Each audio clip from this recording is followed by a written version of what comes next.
The reason I wrote this book is I believe there's a ton of students out there that are suffering from their lack of belief. And it's truly stunting their growth.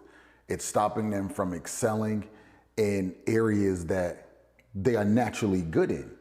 But because all they do is focus on the bad, they don't ever get a chance to see that what they are good in could be something that can take them to another level of life. And I was that student, right? I was that kid growing up. Everybody told me, Pierre, you can't do this and you can't do that. And unfortunately, it got to the point where I believed it.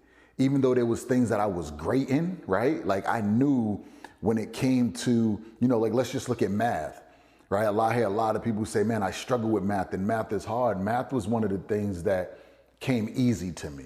I understood early that all I got to do is remember formulas. And if I remember formulas, then I can succeed, right? I don't have to do homework. All I got to do is remember formulas. And that was the only class in school that I ever got an A in consistently, right? I think I might have had a B one time, maybe two. But other than that, it was always A's. And it's not that I was a genius, but I understood formulas and how it worked. But because I was terrible in so many areas, so many other areas, I overlooked the fact that I was good at what I was good in, right? It didn't matter that I was good here because I was terrible all over these other areas. And at the end of the day, when I look back now, there's so many people that are good in an area and terrible in so many other areas, but I never got that concept. And so all I did was focus on what I couldn't do, and it put me in a dark place, and it kept me in a dark place for quite some time. And it got to the point where I didn't believe in myself, no matter what anyone said to me, right? I'm like, you're supposed to say that, you're my uncle, or, you're my mom. Like, you're supposed to tell me that I'm great. But at the end of the day, I didn't feel great. So what I started to do was hang around people that was in my situation or even worse, right? So if you was in my situation or in a worse situation, I felt comfortable being around you. Even though there was no growth that was gonna come from that, it didn't matter. It was a place that I felt good, and it just put me into a worse place all around, right? So 360, I was in a terrible place. And as I got older, fast forward to, I'm maybe 35 years old or so, 35, 36.